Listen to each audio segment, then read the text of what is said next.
Hello, everyone. This is Howard Fox, and welcome back for another episode of the Outdoor Adventure Series. Emily Louina Cook is our guest today on the podcast. Emily is an author, artist, and environmental educator. She's a fellow member of the Outdoor Writers Association of America, and she is joining me today to celebrate the publishing of her new illustrated children's book, Is That an Aga? Emily, we finally got you on the podcast. Welcome. I know. Thank you so much for having me and inviting me all those years ago. I'm glad it's finally happening. Yeah, it seems like so many years ago, but I know it's only been a couple. But you're here, and we're going to talk about. I know this book has been on the radar for quite a while, and now it's coming to fruition. And really, kind of excited to chat a little bit about it, and also to share a little bit about your background. So much is taking place in our country right now, and globally for that matter, around the environment. But the importance of environmental education is just so important, and the work that you have been doing, I really would love to share that with our audience. And first off, for our audience's benefit, where are you located? I am currently based in the state of Maine, which is where I grew up. I grew up on a tree farm, actually, but not the way a lot of people envision. So a lot of times I say that and people think, oh, it's a Christmas tree farm where people come and cut down trees. That's not the case. It's just a designation that we have, and we have to allow a certain amount of timber harvesting every so many years to keep that designation. But mostly the tree farm is conservation land, essentially, that we don't plan on developing. Okay.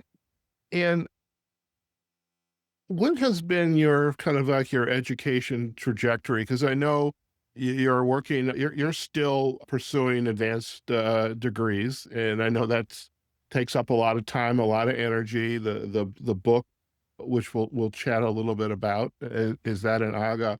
But tell us a little bit about your background. How did you get so interested in environmental education? And I also know you've got a huge artistic background as well.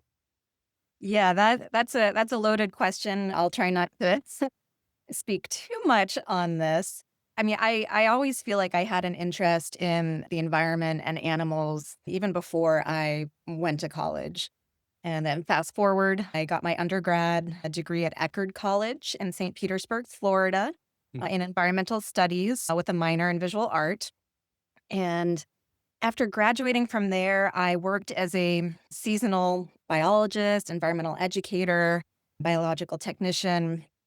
They all have slightly different names for a lot of organizations. At the time, that was some of the only work you could get in the field. It was 2008, like right in the midst of that recession. Mhm. But once I started doing it, I found I really enjoyed it because I got to travel and work with a lot of different species and environments and cultures and meet new people. So it was fun and exciting, not lucrative, but I gained a lot of experience. And eventually I got a position on the island of Rota or Luta in the Mariana Islands, where I encountered the aga, the Mariana Crow. Experiences there inspired me to finally pursue my master's degree Mhm. related to the bird, which we can come back to and expand on later. And I'm now partway through my PhD in sustainability education. That's Did that, that's did quite that, a that answer the question? that's quite a trajectory. Now, so you grew up in Maine, you ended up going to school in Florida.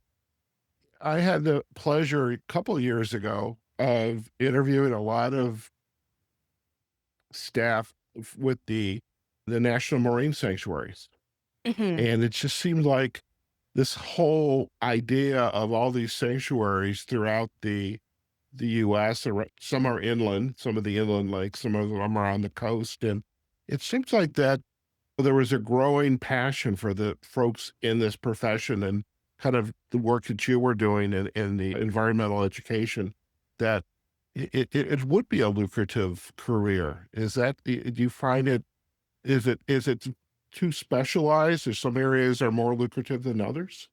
That's a great question. It's difficult for me to say. So, especially with protected area work, a lot of the positions and research surrounding that are federally funded, grant funded, and funding, as we all know, can fluctuate sometimes Mm, substantially, administration to administration. So there's some of that going on. It's it's also just a very competitive job market okay, everywhere, I okay, think, and it's really hard to break out of the temporary seasonal roles and get something that is full time. okay, But yes, I've done a lot of work in protected areas. I've always been drawn toward endangered species in particular. okay, And a lot of these protected areas tend to be strongholds for okay, species that are threatened. That being said, okay, especially directly out of undergrad, I took just about anything that was offered to me. gotcha. Well, and I love the fact it was funny yesterday. I don't really watch TV per se. I watch a lot of YouTube videos, and there's this guy yesterday who had his his show or his piece about yes, you can live anywhere outside of the United States, and most people don't realize there's a lot of U.S. territories that you can live in.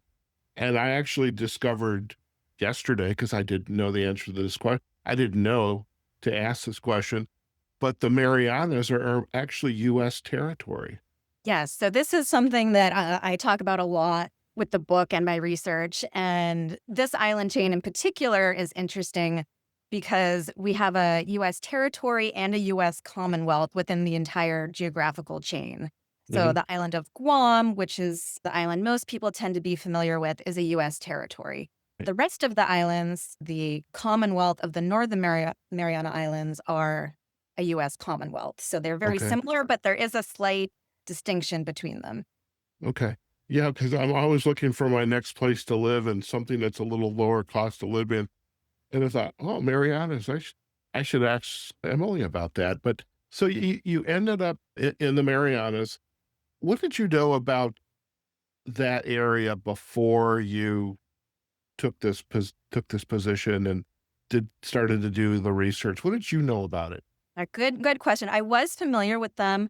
We can actually blame or credit, depending on how you want to look at it, the author David Quammen Okay. for sparking my interest in these islands. He wrote a book called Song of the Dodo, which is Okay. where I first read about the aga, the Mariana Crow. So it had been in the back of my mind since undergrad. And then I was also fortunate enough to go on an undergraduate trip to some islands, including Guam. Mm, So that was my first exposure to the islands. And then, like fast forward many years, going through many different seasonal positions, I did a lot of work in Hawaii, which okay. is another very isolated island chain in the I'm Pacific. sorry to hear that, by the way. I don't know why anybody would It wanna go to was Hawaii. it was so hard. But yes, I've always been very interested in islands as well. Island biogeography, island species. Islands tend to hold more unique species Mhm. than ecosystems. So it's just a natural progression for me.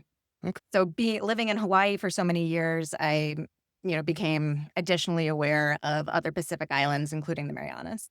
okay. So when you went to the Marianas, how long were you there? I was there a little less than a year the Okay, first time helping with a biological research study. okay, And I went back for my master's research a few years later and was there about 3 months. okay. On a scale of 1 to 10, it's a very coaching question I would ask, by the way. How in those that less than a year, that 3 months, on a scale of 1 to 10, how did you acclimate to being there and being a part of the not only the community that you lived in, the education community, the folks that live there? I don't even know what you call them, citizens of the Marianas? So, Yeah, I mean, okay, yeah, and in many ways, U.S. citizens. they are US citizens. How did you acclimate to that?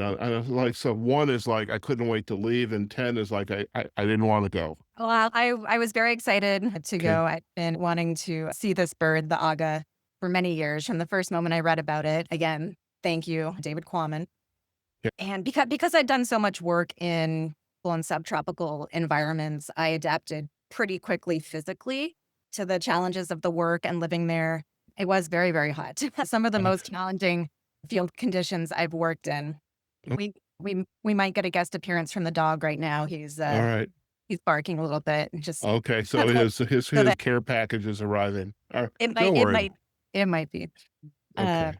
sorry, Crunch distracted me. Thank Oh you, yeah, Crunch. All right. adapting to the island. Crunch with a K. With a Just K. Well, just so that everyone's clear. That's important. okay, we need a picture of Crunch and you for our Oh, show notes, by the way. I No will pressure. definitely include one. Yes, Okay. he's been very helpful with all my writing work the last few Yeah, years. I bet. Bet. But yeah, so adapting to the islands. Physically, I adapted quite quickly to the conditions. I was quite busy when I Mhm. was there, but there were opportunities to spend time with community members. And actually, it was during that process, like those moments with people at the community, when they would stop and talk to me, like on the side of the road when I was doing radio telemetry studies, or just walking back to the truck from chasing a bird to try to make sure it was still alive and doing well, that I realized that many people could not identify the aga, the Mariana Crow, compared to similar, you might say, look-alike birds on the island, which was very surprising to me because aga are the only crow in those islands. They are restricted to the island of Rota or Luta. Luta is the traditional name Mhm. of the island. And beyond that, they are the only corvid in Micronesia. That's- Corvid. So yeah, so corvid includes crows, ravens, rooks, like Okay. a number of birds. So they Okay. are incredibly unique to the Mhm. region. So I was surprised when people would say, "Oh, I saw an aga over here doing this." And I would ask a few follow-up questions and would find they would describe a bird doing behaviors that aga do not do. So it would be Okay. impossible for it to be an aga. Or Okay. they would say, "Oh, yes, it had a yellow eye." Well, agas don't have yellow eyes. Okay. Another bird on the island does. So, after having a number of those conversations and continuing to work in the field with the biologists and reading more research, there seemed to be an overall consensus between most of the locals, most of the field biologists, and most of the other researchers. Basically, they all said, "Yeah, we're doing a lot of great biological research to try Mhm. to determine why the aga population is declining, why they are so critically endangered on this island. But, there really isn't much being done on a consistent and scientifically measurable basis for the education about the bird, like the social Okay. science." And so that was a light bulb moment for me. I said, "This is a project that needs doing. Most people want it done. This is what I'm finally gonna do for my master's research," because I'd Okay. been thinking about pursuing advanced education for a number of years at that point. I had a couple opportunities to do research in Hawaii, which would have been lovely to stay there, but the projects weren't that new to me. They were important Right. to repeat to get, additional data, but I wanted to do something that had never been done before that would be a more significant stepping stone for Okay. others to carry on the work. Okay.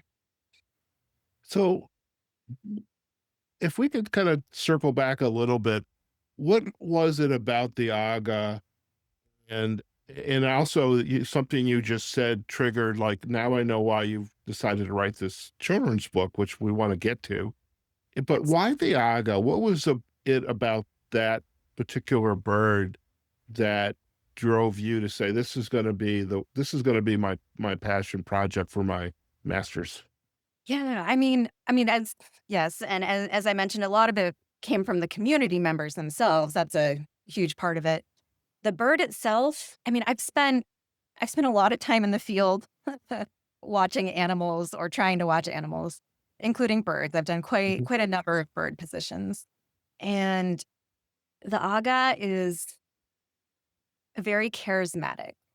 They're corvids, they're crows, so they are highly intelligent compared to a lot of other bird species.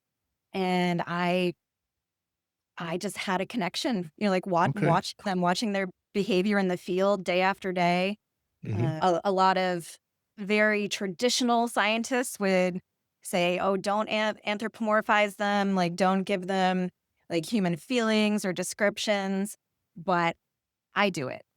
I do it all Okay. the time, and I think it's an important tool in environmental education. It's a natural human response to see other animals behave and then relate it to our own experiences Okay. as animals. And there were very, I would say, tender moments between breeding pairs where it's called mutual allopreening. They basically preen each other. They get very cuddly. I saw a bird playing with a snail, and play is one very important sign of intelligence in an animal. And Hmm. this particular crow, instead of just trying to eat it, it kept rolling it down this hill out in the forest, and it would watch it and, hop after it, and then it would pick it back up and bring it back to the stop, and down it went again. So I just found them very, Okay. very, very entertaining, interesting, charismatic, and Okay. they are most people don't know about them, just like most people don't know about the Mariana Islands. Right. And as crows, especially stateside in the mainland of the US, there tends to be a thought process of, oh, it's just a crow, because crows Right. are very abundant here. And Yeah. in some places they are nuisances, especially when their groups, their murders, as they're called, like Murder of crows. Yeah. in really high numbers, like hundreds and hundreds, that can be a nuisance. The aga is a completely different species, and there are Hmm. actually a number of endangered crow species in the world. Hmm. And the aga are one of the most endangered. The only other one that I would say is more endangered is the Hawaiian crow, the alala, which that could be an entire other podcast. That's another podcast or Yeah, another degree. You know, you can get yes, another yes. master's, dual Well, masters. yeah, well, I'm incorporating the alala into my PhD, hopefully, All as well, right. along with the aga.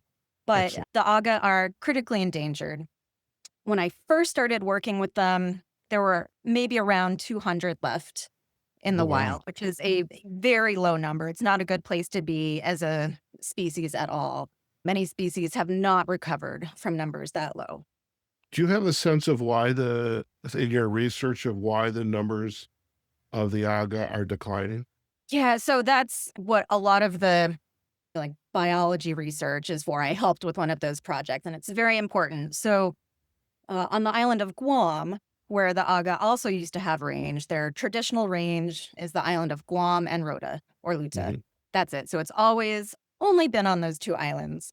Hmm. Now they're restricted just to Rota because on Guam, there was the accidental introduction of the brown tree snake in the 1950s, which Okay. caused the extinction of most of Guam's birds, Oh, wow. actually. And of course, there were some other factors, including habitat loss, but it's been shown that the brown tree snake was the catalyst on Guam. Okay. So the aga are not on Guam. And yet, since the 1980s, which is when Western scientific data started recording bird numbers on the island, the aga population was just absolutely tanking. Hmm. Used in the thousands, and then, as I said, got as low as 200. Okay. And there are no brown tree snakes on Rhoda, on Luta. Okay. We hope it stays that way. There are systems in place to prevent that from happening at the ports, the Mm. marina, and the airport. And a lot of people are doing very important research to try to answer that question because Okay. everyone wants to know what's the primary reason the Hmm. aga is declining so that we can address it. It's my personal opinion, based on the research, that it's no one singular thing.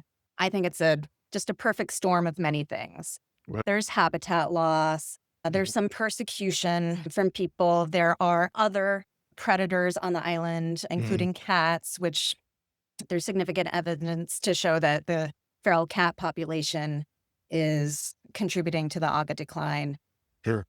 The and of course, tropical This storms. I was just thinking the Yeah. tropical storm that went through literally this week or last week didn't help the situation any. Right. And there's some really interesting research out there about the impacts of typhoons on the bird population. More needs to be done. I would say it's inconclusive at this point. But like obviously storms are going to impact the birds themselves, their habitat, their food Mhm. sources. So there's a lot going on that's impacting the Hmm. population. One of the most important findings is that the young birds tend to have a very low survival rate from the nest to like 1 to 2 years.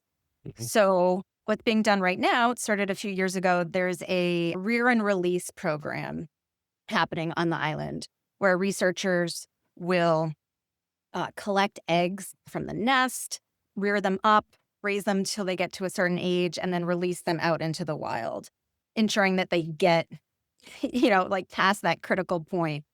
Sure. And there's been some success there. Right now, the most recent numbers that I looked at indicated that there were over 300 birds in the wild now. So Okay. it is improving with management. Okay, very good. Now, with the book, how did and you had shared some you said something earlier, which kind of now I know why she wrote the book. But what, from your words, what was the impetus for this children's book? Because by the way, that's how I started when I started podcasting and I had my business podcast. I would do a search on LinkedIn. Anybody that had author in their headline on LinkedIn, and I would say half of the podcast when I first launched in 2019, it was a business podcast. They were children's book authors. They're just like coming out of the woodwork. So I have an affinity and a love for children's books because that helped me. But what was again, you're also an artist as well and creative. What was the reason behind the children's book, and how do you see this book helping tell the story of the Aga and its survival and growth and its population in the Marianas. Yeah, so I mean, I've always had an interest in children's picture books as well, so that's always been floating in the back of my mind. Okay. So the best answer to this is my master's research. So for my Okay. master's research on Rhoda, I developed an environmental education curriculum that for elementary school students. It taught them how to distinguish the aga from three look-alike birds on the island. And as I was creating this curriculum, I wanted it to have a lot of kinetic activities. So we had scavenger hunts and art projects. And I also wanted it to incorporate storytelling Mhm. because yeah, I'm interested in storytelling in children's picture books. Storytelling is an important and effective way of education and communication, Mhm. especially in Pacific Islands. And as I was trying to compile children's picture book resources, had a very, very difficult time finding books that represented the bird or other birds that represented the islands, that represented the region, the culture. I could not find them. And so I spent about a month like trying to to source these books that didn't exist and yelling at my computer, someone needs to write these books. Someone needs to make these books. And then I realized, oh, I'm going to do that too. Uh, Like I'm going to take a slightly different approach to the curriculum. I'm going to source books that take place elsewhere, making it a multicultural curriculum mhm. as well. And then I'm going to create a capstone project because I was still completing my master's. I'm going to create a capstone project of a children's picture book that kind of ties the entire curriculum together. Mhm. So that's how that got started. And as I dug deeper into that, I realized that representation of Pacific Islanders, the islands themselves, the species there is very, very low in the children's picture book world. The highest metric that I've seen indicates that 7% of children's picture books include Pacific Islanders. Generally, the more accurate representation, when you really get down to the nitty gritty, it's less than 1%, Oh, which wow. is just astounding to me. I still can't believe that it's usually less than 1%. You would think that it would be higher because these exotic locations, exotic the avian species, the animals species, the flowers. There's so much beauty and intricacy there in each one of those populations that you think more people would be interested in those. So that's surprising. I agree, and it's hard to say like how it got to this. And there is a large movement in the children's picture book world to create more diverse children's picture books. And there's definitely progress being made Mhm. as a whole. I see it being involved in that community as well. However, I've noticed that they tend to follow trends within that, so that certain cultures tend to see a surge in children's books representing them where others don't. So it's Okay. progress is being made, but I wouldn't say it's being equally distributed. Mhm. And there are so many nuances to that because, especially if you're pursuing the traditional route of being picked up by an agent or a publishing house, they all have certain things that they're looking for, that they're Right. interested in. So you might be presenting a wonderful story about an island that many people haven't heard of, about a culture that is worthy of representation, about species that people would be really interested to learn about, and it still might get passed. And unless you have the resources to self-publish, it's a waiting game. It's a long waiting game. Okay. And I wanted to circle back because I feel like I also didn't address the extent of the representation, because I also saw it in other curricula when I was there doing my research. When I needed breaks from my own computer, I would walk around the school library and look at the resources at the teacher's disposal there. And a lot of the science curriculum, natural resources materials took place elsewhere. Ah, And some of that, I think, is because it is a US Commonwealth. So a lot of the resources that are readily available to them are developed in the mainland. So okay. it's very easy to open up a science book for a third grader on Luda, and there will be examples of food chains with an oak tree and an acorn and a squirrel. But none of those So we're big, there.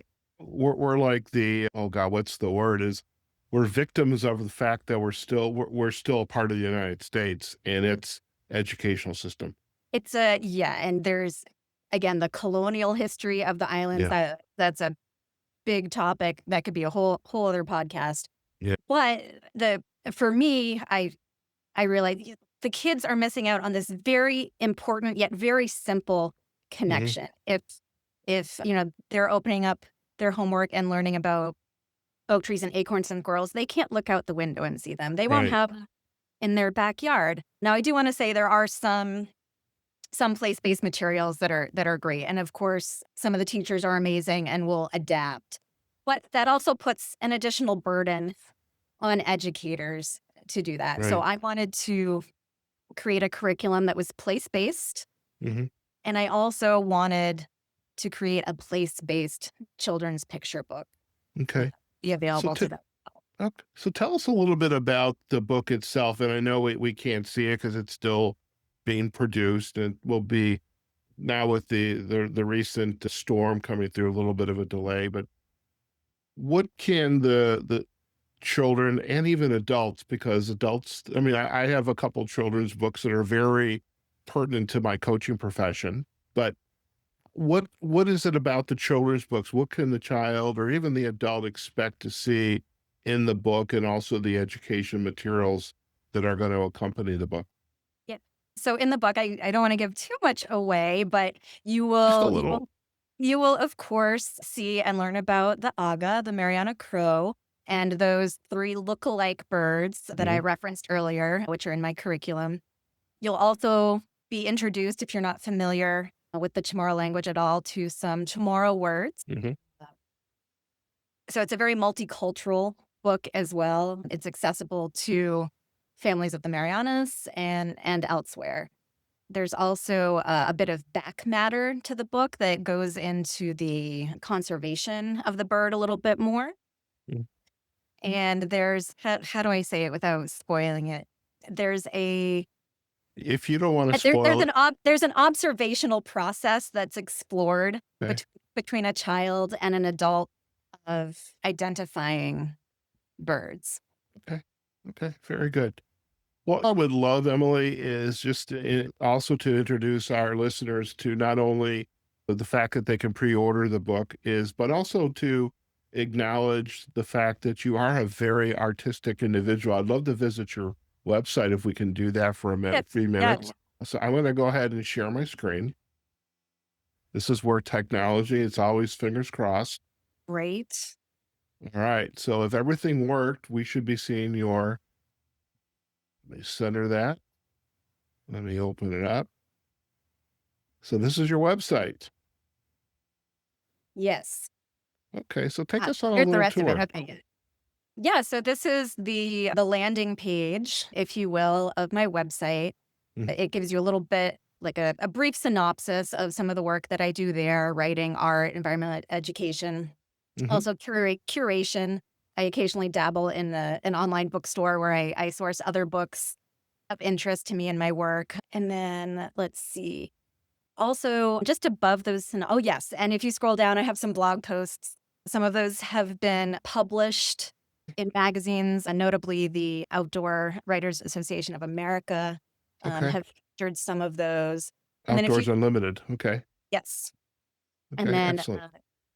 oops, and if you scroll back up, just above the Emily's work at a glance, you'll Uh-huh, see the about, contact, and then store. So if you click on the store, okay, it redirects you. I used okay, to have a store built into the website, right, but as I am still awaiting any gotcha, royalties from the book, I had to migrate that elsewhere for the time okay, being. It does give you a preview of some of the images and products, okay, and where it says the children's picture book is available for pre-order from the University of Guam Press. Here, if you click on here, that should, if I did it correctly, yes, redirect you to the University of Guam Press website, and okay, right there it is. And that's where you can excellent, pre-order the book. So okay. this $12 price will be going away. So I do encourage folks to get it now. So Uh, that's what you call, FOMO, fear of missing out, so if you don't wanna miss out on that $12 price. Now, by the way, I love the artist the illustration on the cover. It's of a na child with her binoculars, there's the bird in her sights and the mhm. beauty of the Marianas. Yes, yes, there is a bird in those binoculars, but Yeah, one? Which one? You have to read the story to find out. And okay. yes, I do want to shout out to my fabulous illustrator for her work and getting this done. I appreciate her so much. Joanne F. Alma Jose. Hopefully Yeah, I got it right. We'll provide a backlink if we can get absolutely. that in our show notes. So Yes. very nice. Yes. And just a little bit more about pre orders while we're here. So, pre orders are important for a number of reasons. In this particular case, it saves you a few dollars right now because we've got it on special, which will be especially useful when shipping costs are factored in. So I would get it on sale while you can. But pre-orders also help inform the publisher how many books should be printed in the first Right. run. Okay. Pre-orders also influence the market. Like it's really good to know if there's interest in a book of this topic. So Mhm. if a lot of pre-orders take place, that kind of indicates to other professionals like, oh, maybe we should be making more bird books. Oh, maybe we should be making more books about the Mariana Islands. So that's important Well, as well. And then for me, it's important because, of course, eventually I will get a small paycheck from that's this. yeah. But Well, I'm you know what I love about this though is the one it was funny that you and I are having this conversation this morning, and I was watching that YouTube video yesterday, and the Marianas were mentioned. And now, with having this conversation with you and learning more about your work and the Aga, seeing the book, it's like, okay, I want to go visit this island, and I also want to see this bird. And I mean, I felt that way. I had an interview with Trish O'Kane in her book I a couple listened to weeks that. ago, and when you and I are we're gonna be in Madison for the OWAA's annual conference, I'm Okay. gonna take a couple hours off and I'm gonna go to Warner Park. And Yes. so I want to go see this park that this individual Trish wrote about. I want to go to the Marianas and see the bird that you did your research on and you wrote this children's book for. I mean, that's the cool thing. I want to go visit this place. Yeah, yes, that's another important aspect of it as well, and, I agree. I will try to tag along with you to visit that park where when we're in Madison. And also for the Marianas, especially now in the aftermath of the super typhoon, tourism is important for the Right. islands. Right. It's a Oh yeah. huge source of income for them.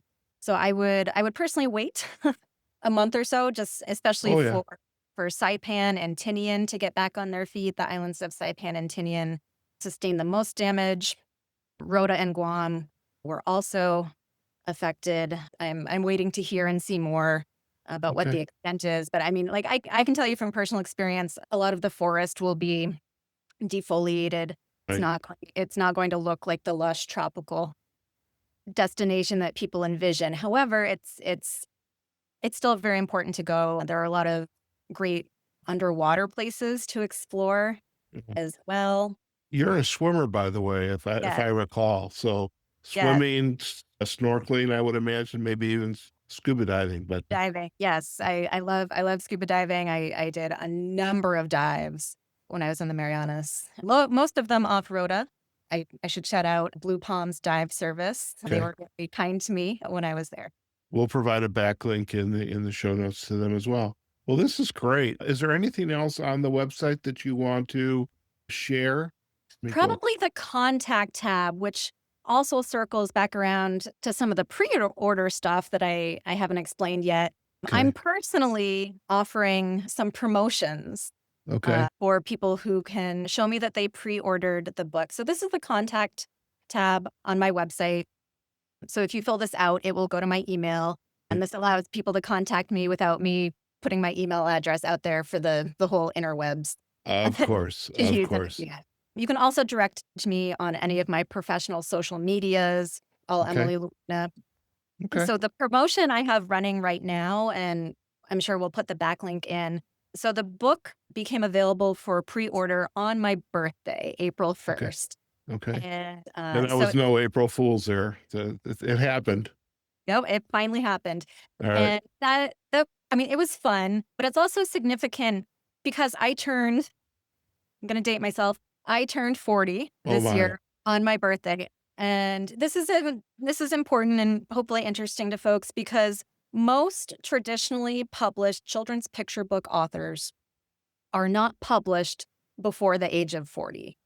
I was really hoping to break that metric since the book had been accepted by the press so many Right. years ago. I'm still gonna take it as a win, Yeah. and there are a number of reasons behind that. Some of it is just the time that it Mhm. takes to traditionally publish a book. Sure. If it's a financial reason, if an author is pursuing self-publishing, most people will not have that expendable income until they reach a Right. certain age. So there are a Gotcha. number of reasons for that, but because I turned 40 on my birthday and the book is available, I am offering the first 40 people who show me that they pre-ordered the book just a little thank you prize. And I have some examples here that I'll show up. So these are some greeting cards uh, Nice. that I've made, my own creation. I have oh yeah, there's the other one. I have this one here as well. All Ah, all are inspired by the OWAA, the Mariana Crow. okay. So the first 40 people who show me either through my website contact or my social media that they pre-ordered the book, and if they send me their address, I'm going to send them a card Excellent. as a thank you, and I'm also going to include a discount code to my Etsy store as an additional thank you. Oh, very And nice. so it's limited. I've All only got right. 40 to give out, and then next week, the 27th is International Crow and Raven Appreciation Day. I love So it. yeah, so on my social medias, I will be announcing a new, bigger giveaway again if people show me that they pre-ordered the book. I love it. I love it. Well, we will definitely have the backlinks to the website and to have folks will have access to your social sites as well. and we'll wish you the very best for that. And I've seen Emily's work, and by the way, I'm picking up this cup for our listeners. It is a bird mug, coffee mug. This is actually wasn't made by Emily, but No, not that one. we don't need to go into the story about it. But what I love about this is that there's a bluebird and a cardinal are on on the mug. And so anytime I do a podcast interview where birding is part of the discussion, this is my go-to mug. So Emily, They thank are. you again for this. I love it. No, they are beautiful mugs. Yes, again, I should say I did not make those, but I did. Well, see, I curated them. I found them. They're Found very them. yes, So that's and right. yeah, and some of my art I put on utilitarian objects like mugs. I try to offer a wide range. So some of my images I will offer. We'll call them fine prints, where they're I love it. $100 plus. They're very traditional, very chic. You could hang them on the wall. But I've All right. also got coffee mugs and stickers and And this is all that. on your Etsy store. Yes. Yes. I Okay. don't have every example up there right now, but I do have some. I'm planning to add more. Okay. And I encourage people to send me a message if they see one of my images and they really like it and they would like to see it on another media. I can do custom orders very easily. Very nice. Very nice. Well, I'm going to stop sharing so you and I are back together. And thank you for taking us on a tour of the website. And definitely we'll provide folks the links in our show notes so they can go back to it. And because we don't want to miss out, folks, lots of cool things happening. And I'm very interested in the book as well. So I want to go in and place my pre-order. This is one of the nice things. I'm kind of joking in it, but there's a particular payment service that I have a credit on. And it's like, eventually I ought to use that credit, but I don't know, but it doesn't matter which one it is. If it's there, great. If not, that's okay as well. So before we head out, Emily, as you kind of look back, I mean, you and I are going to see each other. Well, we're going to chat with each other periodically leading up to the OWAA's conference in August. And I'll get the information on Warner Park so you and I can decide whether we're going to go do this. We'll get a couple other birding Yes. folks to go with us. But as you kind of look back, I mean, it's a commitment, education, a lot of people have bachelor's degrees, those that choose to go on past high school. Not everybody gets a bachelor's degree. There's also the colleges and there's the schools that teach the mechanicals, HVAC. But as you look back on this trajectory of your career and what you're doing, what how are you what would be your inspiration to somebody that attends one of your educational events? There are book readings about this book or about what it took to become an environmental educator. What's your advice be to them about why this is a journey that's worth taking? It's not, it's hard. It can be frustrating sometimes. Things don't always go the way we hope. The storm is indicative of that right now. But what would your advice be to some young, whether they're in high school, maybe even younger, about why this is an important trajectory? If you're really interested and passionate, go do it. That's a great, heavy question. We've got I two mean, minutes. You got to do it in 2 minutes. All all right. right. I mean, I would say if you feel like it's important to you, if it's something you are inspired to do and share with others, then it's worth doing. As you said, there may be challenges that may not go the way you envisioned it initially when you planned it, but that doesn't mean that your end result is unworthy or unvaluable to others. This actually makes me remember of an exercise my third grade teacher had me do, where it's one of those "what do you want to be when you grow up" type of things. Yeah. And I wrote down writer, artist, or teacher. Really? And and here I am, I fulfilling that. Again, not in the way I thought. This is not my full-time job. It'd be great if it were. Visit my online store to help with that. But it's still important to me, and I've made this amazing amazing product, this book, with the Mhm. help of my illustrator and the University of Guam Press, which is not what I originally envisioned it to be, not what I originally submitted, but it's turned into this amazing collaborative piece that I think is I know, I believe is still very important to the world. Okay. So follow your dreams. Follow your passions. Do Yeah. what you love. I And, love yeah, and to tie it back to the aga itself, just, like, persist, it. like, Mhm. persistence. It may feel like you won't make it, and it may feel like you're critically endangered, and the odds are low, but it can be done. Excellent. Excellent.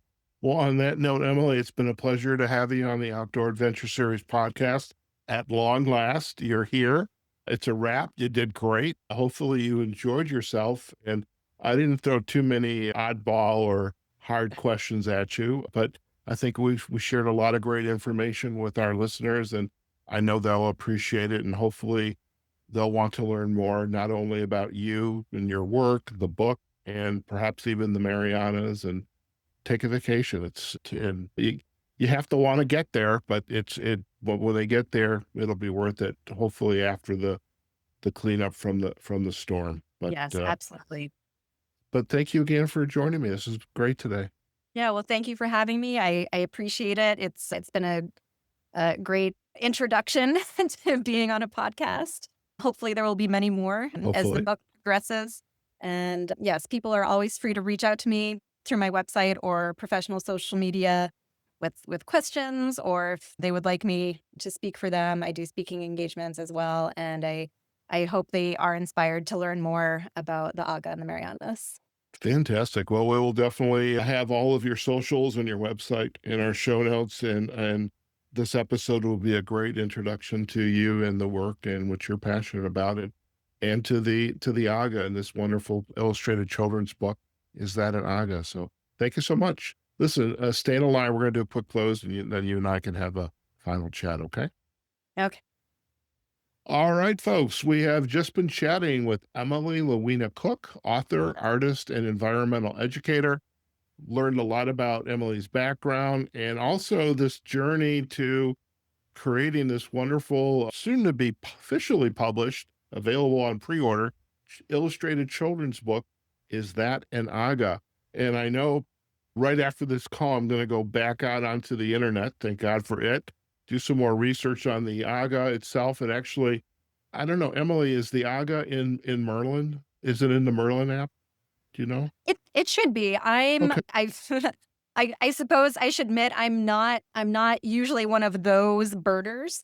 I don't keep a life list of birds. I know there are some eBird recordings of it. Okay. Personally, I try to not be on devices while Okay. I'm There you go. Okay, well, I will do that because I'm curious, and I do it. By the way, it did take a little effort to find the Aga for my background, so well, I feel it's I feel close. like I need to give it a name. Yeah, no, it would have been great if we could have one for the background. That definitely looks like a corvid, but it's got yellow eyes. Oh, So okay. it's You know, something the else. picture I know is from the Marianas, and I could have sworn it said in Bravo. the info said Aga, but I think I I'm gonna believe you because you're the expert. I think without seeing the That's rest of the bird, I think I know what it is now, and that's okay. again, it's a common misconception that the book does teach you about. Does see another reason to get the book. All right, I love this. All right, folks, listen, we hope you enjoyed today's episode. You can visit us on our website, outdooradventureseries.com, for this episode and many others. You can find us on our web pages on LinkedIn and Facebook. Just search for Outdoor Adventure Series. The YouTube of this episode is going to be up on YouTube. The video of this episode is going to be up on YouTube. And of course, you can listen to this podcast wherever you get your podcast from. So if you're going to take a trip to the Marianas to go visit and see the Aga, you can listen to this episode and many others before you get there. All right, folks, wherever you are, whatever you're doing, go out there, have a fantastic day. And we look forward to having you join us on a future episode of the Outdoor Adventure Series podcast. Take care now.